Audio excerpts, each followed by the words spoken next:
Weird. And we're live with Terrible Trend number 24. Woohoo! And our new Monday episode is 42. Oh, crazy. 42, 24. They're flipped. Get it? I Cool. get it, yeah. And it's my week, and I got another gross one for you.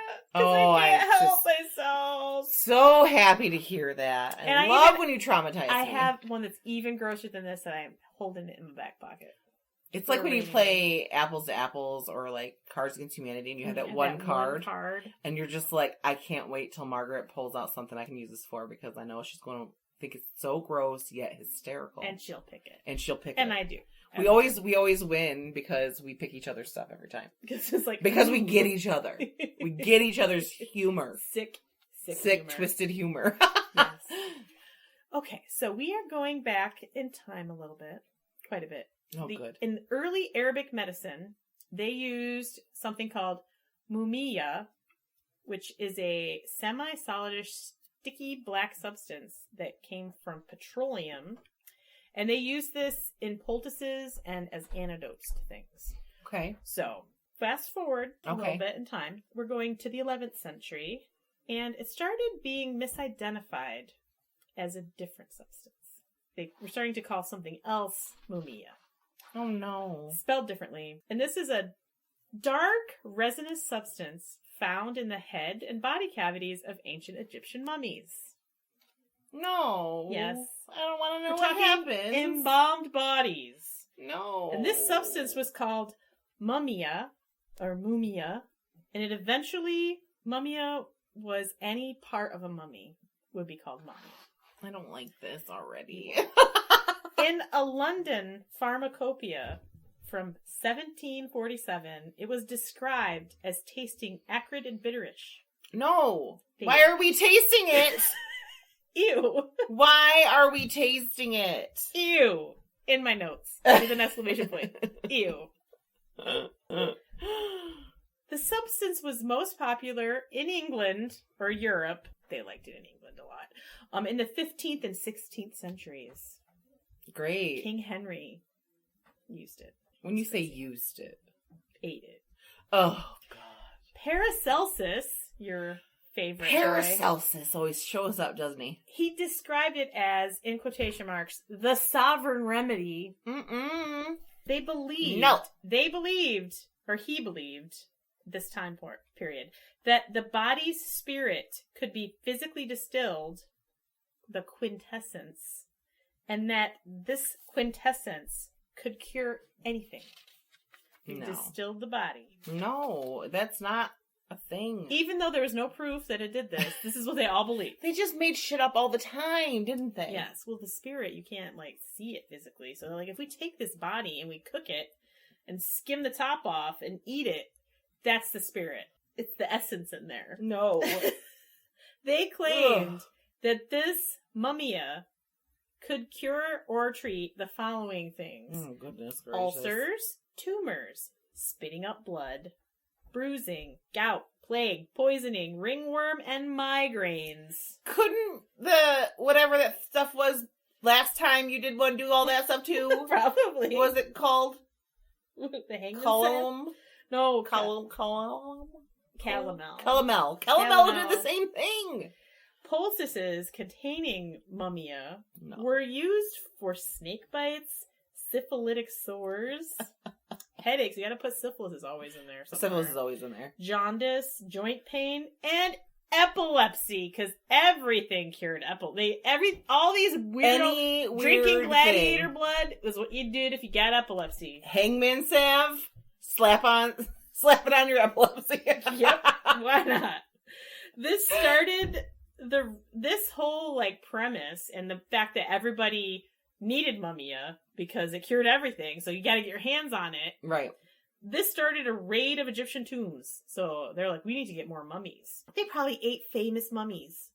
Yeah. Got boiled into history extract and eaten by idiots. That's disgusting. They would boil the mummified remains of people, mummies, and harvest the oily substance that floated at the top. Oh. I am sick. You are sick for coming up with this one. The heads were particularly valued, and they would sell the head whole. I don't think they boiled the head, just the other parts. Yes, of course. England, it got so popular, mummy extract and parts, in England that they had a mummy tax. Because if they didn't, then just anyone could get it. Right. And they like money. Imported mummy parts that would be imported into England, there was a special tax on those. They had to have of course. Yes.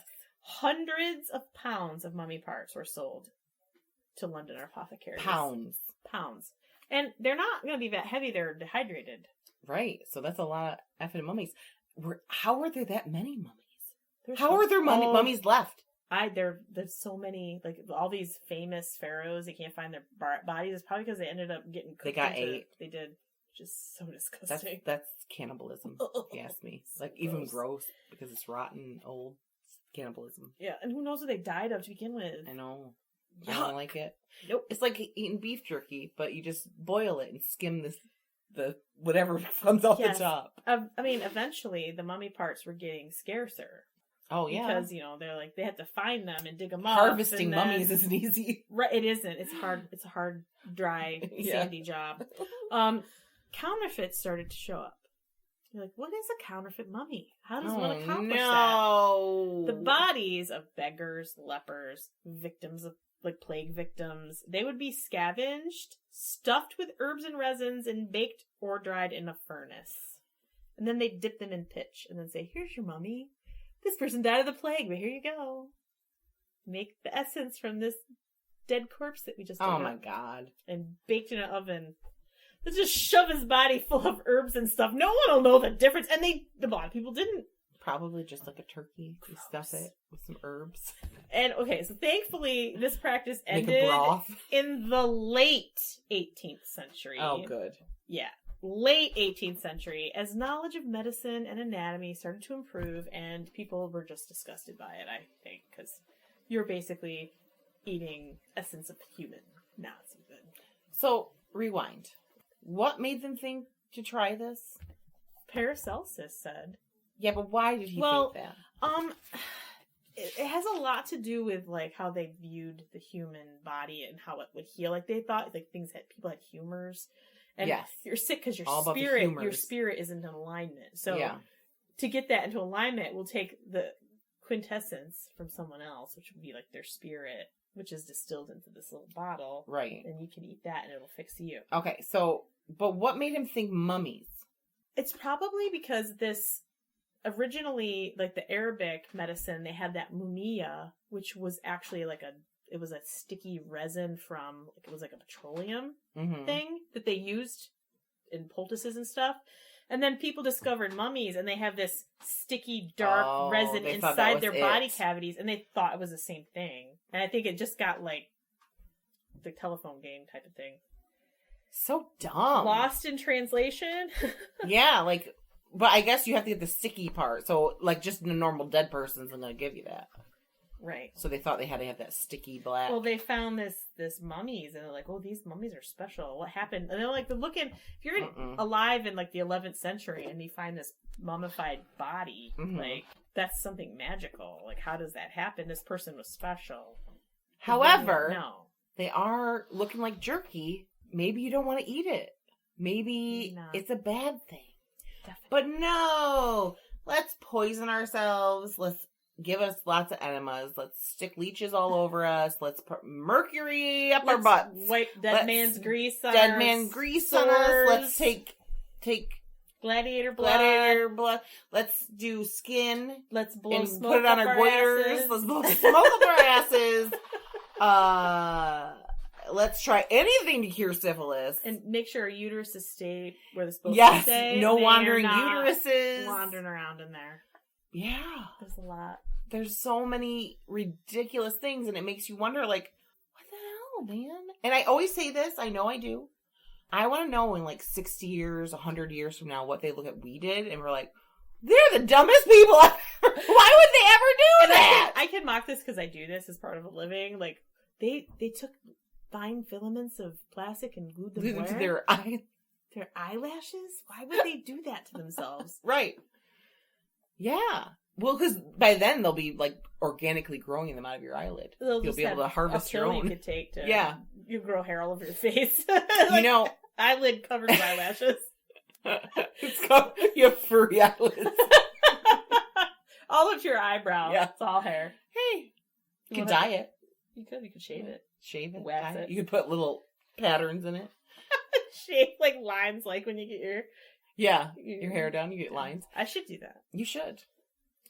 Remember when we were younger and we get our period and you always used to say, I wish I could just take a pill and sit on the toilet and all of it would come out at once so I have to deal with this. And I'm like, what an invention. Can you imagine if you could come up with that? Just get it all out of you. All at once. Because they have, like, there's birth control that makes you not have it, which is okay. But sometimes not having it isn't good for your body. Right. Because it could cause problems. So if you could take a pill that pushes it all, your whole uterus just strips itself at once and whoop, right out into the toilet. It'd be convenient. It would be convenient. And it wouldn't wander probably as much either.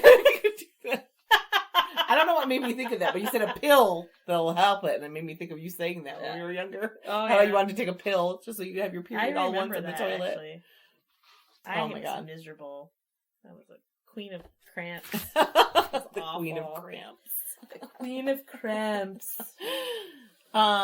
So Terrible Trends 24 was disgusting and awful. Thank you for horrifying me. You're welcome. It's my job. Appreciate it. I lived for it, you know. I gotta find something good for next week for her. Yeah. Save the date. Yes, August 20th and 21st. We're gonna be at AnchorCon in Clayton. And Clayton, right? Yep. Too many things going on. I'm going on vacation next week, and my brain's half there already. Yeah. I'm going to Star Lake for a whole week. I'm so excited. I go 2 weeks to a cabin with my family, in my whole family, like my sisters, and I hope they don't kill each other. Or I kill them, because you never know. It is a nice big lake. You'd really hide a body. I would never do that. I would talk about it, but I wouldn't actually do it. I didn't say you would. I just said a person. Who knows? People reach their limit. Yeah, Clayton is AnchorCon, and we're going to record an episode live there. You should come and you should come and watch us. And we won't be as bantery because we have we have 45 minutes. So, you know, we got to stay on track with the time. Which I feel like we'll probably not do it right. But that's all right. We'll probably have to record the other half of it at our table in the noisy. Stay tuned. Okay, and so you want to make sure you're following us on Facebook and Instagram, for one, so you can always never miss an episode. 2, you can find out when we're recording which day, the 20th or 21st we're recording, so you can make sure you get your tickets. Follow AnchorCon to see who else is going to be there, so you can see all the cool stuff they're going to do. Hi, Annie. Nice that you could join us on our terrible trend. It's pretty terrible. Trend. Yeah, it was awful. Yeah. It was traumatizing as per usual with Margaret. I know, it's my She likes to make me sick before I have dinner. Thank you. I guess it'll help with some weight loss. I guess. Do you want to lose weight? Do you want to curb your appetite? Just tune in to any terrible trend that Margaret does, and you won't want your meal. I'll give you a commercial. You will be disgusted. You'll be so disgusted you won't be able to eat your dinner. Yes. Thinking about hangman salve. Yes. Tobacco enemas. Nothing put you in the mood for dinner more than a tobacco enema. Margaret, what's our email address? Oh, yes. If you like to send us an email. I'm getting off topic. I know. It's terrible. I'm like a cat or a raccoon. Listen to the Monday's episode. Coming up. If you want to know my raccoon story. Not this past Monday, but the one coming up. Yes. The one for this coming Monday. You know, listen to that and you'll hear all about my raccoon story. It's terrible. Or if you're hearing this, go back and listen to it. Yes. But if you're live, go for it. It's a big time continuum here happening. I can't. But feel free to send us an email at thecousinsweird@gmail.com.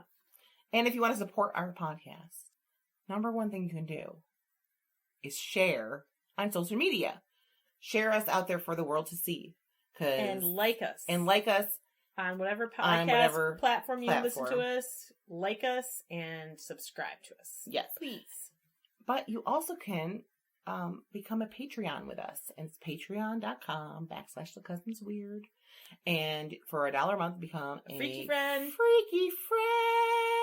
And that gives you a free sticker and bonus episodes. And then for $5 a month, you become a terrible trender. Terrible trender. And you get a free sticker, yearly gift, bonus episodes, ad-free episodes, and the monthly chat with us, which will probably be just like this. Yes. But only you get to have it. Oh, yeah. So there's that. So that's patreon.com/thecousinsweird, and you can help support us. And that money goes back into our podcast. So it helps us have more time to create better content, to get merch for you if you want merch, and just help with, like, it costs money to put it out on platforms, so it'll help cover those fees, that kind of stuff, so we can keep going and make you happy because we're happy. For sure. And all right, I think I got nothing else. Okay, yeah. that's a wrap. So stay freaky. Bye.